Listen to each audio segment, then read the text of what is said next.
नाशिकचे खासदार हेमंत गोडसे यांच्या स्थानिक विकास निधीतून पंचवटीतील विविध भागांमध्ये विविध विकास कामांचं भूमिपूजन झालं। हिरावाडी, कमलनगर, सप्तशृंगी कॉलेज, तारवाला नगर, दिंडोरी रोड, पेठ रोड, कुमावत नगर, हनुमानवाडी, रामवाडी, आदर्शनगर या परिसरामध्ये CCTV यंत्रणेचा लोकार्पण सोहळा संपन्न झाला। यामध्ये प्रभाग 4चे माजी नगरसेवक जगदीश पाटील यांच्या प्रभागात स्वातंत्र्यवीर सावरकर उद्यानाचे विकास कामाचं भूमिपूजन करण्यात आलं। तर प्रभाग 3चे माजी नगरसेवक कमलेश बोडखे यांच्या प्रभागामध्ये CCTV यंत्रणेचा लोकार्पण करण्यात आलं आणि प्रभाग 6मध्ये माजी उपमहापौर भिकूबाई बागुल यांच्या प्रभागात CCTV कॅमेऱ्याचं लोकार्पण करण्यात आलं। याप्रसंगी शिवसेनेचे सहसंपर्क प्रमुख गणेश कदम, जिल्हाप्रमुख अनिल लिखले, माजी महापौर रंजना बानसी, सूर्यकांत लवटे, दिगंबर मोगरे, माजी नगरसेवक उद्धव निमसे, जगदीश पाटील, कमलेश बोडके, मच्छिंद्र सानप, रुची कुंभारकर, पूनम धनगर, RD धोंगडे, हर्षदा गायकर, सुनीता पिंगळे, संजय बागुल, शंभू बागुल उपस्थित होते। यासोबतच खासदार गोडसे यांच्या हस्ते मसरूळ येथील वैदूवाडीत पेवर ब्लॉक बसविणे, मंदिर परिसराचे सुशोभीकरण करणे इत्यादी कामाचाही शुभारंभ झाला। CCTV यंत्रणेमुळे पोलिसांना गुन्हेगारीवर अंकुश ठेवणं सोपं होणार असल्याचं खासदार गोडसे यांनी सांगितलं। दरम्यान कमलेश बोडके आणि जगदीश पाटील यांनीही या कामाबद्दल समाधान व्यक्त केलं। आज आपल्या नाशिक शहरामध्ये विविध पंचवटी विभागामध्ये विविध विकास कामांचा शुभारंभ आणि काही कामांचा लोकार्पण सोहळा या ठिकाणी संपन्न झाला। निश्चित लोकसभा सदस्य म्हणून अतिशय तोकडा निधी या ठिकाणी मिळत असतो, 5 कोटी रुपये एक वर्षाला, आणि त्यामध्ये 455 गावं, 1 महापालिका, 4 नगरपालिका, 1 कॅन्टोन्मेंट हा निधी अतिशय तोकडा त्या ठिकाणी मिळतो। परंतु आपल्या राज्याचे मुख्यमंत्री आदरणीय एकनाथजी शिंदेसाहेब, उपमुख्यमंत्री फडणवीस साहेब, उपमुख्यमंत्री अजितदादा यांना प्रत्येक लोकप्रतिनिधीला येणाऱ्या अडचणींची जाणीव असल्याकारणानं त्यांनी नगर विकास खात्याच्या माध्यमातून निधी देऊन आपल्याला खऱ्या अर्थानं आपल्या लोकप्रतिनिधींना ज्यावेळेस लोक निवडून देतात तर त्यावेळेस निश्चितच अनेक अपेक्षा आपल्या सर्व जनतेच्या त्यांच्याकडून असतात छोट्या मोठ्या, आणि त्या पूर्ण करण्यासाठी म्हणून त्यांनी जो काही निधी या ठिकाणी दिला आणि त्यामुळेच आपण आज या ठिकाणी ही सर्व कामं करू शकलो। त्यांचं सर्वच नाशिककरांच्या वतीनं मी मनापासून या ठिकाणी आभार व्यक्त करतो।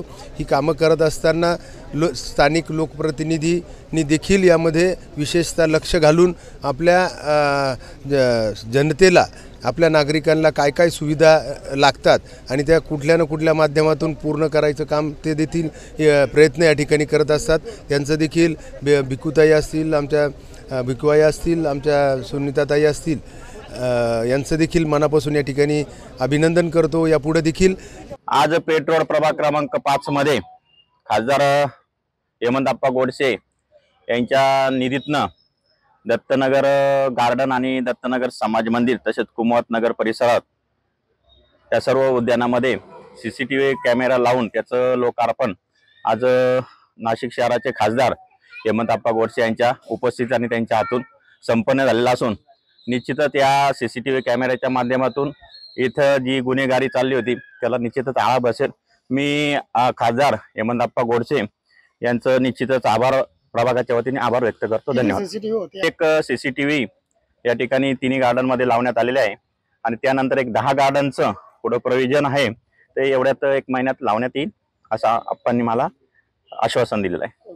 या परिसरामध्ये आपल्याला जो काही निधी देऊ घातलेला आहे आप्पा, ही जी ओपन स्पेस आहे या 2 ओपन स्पेस मिळून आम्ही ही एकत्रित ओपन स्पेस केली आहे आणि आपण आतापर्यंत बऱ्याच विकास कामांना निधी दिला असेल, परंतु या निधीचं थोडक्यात वैशिष्ट्य मी आपल्याला सांगतो का इथे अशी एक छोटी मिनी ट्रेन आपण यामध्ये करणार आहोत आणि अतिशय आकर्षक असा पाथवे इथे FRPचा असा डोंगर, त्या डोंगरातनं ती आपली ट्रेन जाणार आहे असा देखावा इथे आपण उभा करणार आहोत। आणि आपण इथं बघितलं तर अतिशय सर्व जुन्या आणि नववसाहत आहेत आणि लहान मुलं भरपूर आहेत। अतिशय आकर्षक असं हे उद्यान होणार आहे। आपण पहिल्या टप्प्याचा निधी दिला आहे। आपण इथे 3ही 4 आहे, म्हणजे महिलांना, पुरुषांना, ज्येष्ठांना आपण एंट्री केल्यावर इथे पॅगोडा आकर्षक करून तिथे सिट आउट करणार आहोत आणि तिकडे दक्षिण बाजूला तिथे ग्रीन जिम आणि खेळण्या अशा 2 प्लॉट वेगवेगळे करून आणि इथे लॉन वगैरे असं आणि तिकडे हॉल करणार आहे. हॉल आपण महापालिकेच्या निधीतनं करत आहोत, पण सर्वात मोठा निधीचा वाटा आप्पांनी इथे उचलला आहे. त्याबद्दल या नागरिकांच्या वतीने मी आप्पांचे खूप खूप आभार मानतो. याप्रसंगी बाबुराव आढाव, महिला आघाडीच्या जिल्हाध्यक्ष पूजा धुमाळ, योगिता ठाकरे, युवा सेनेचे जिल्हाध्यक्ष रुपेश पालकर, मिलिंद मोरे, लकी ढोकणे, ओंकार चव्हाण, श्रावण पवार उपस्थित होते. गुड्डू शेख, दिशान्यूज, नाशिक.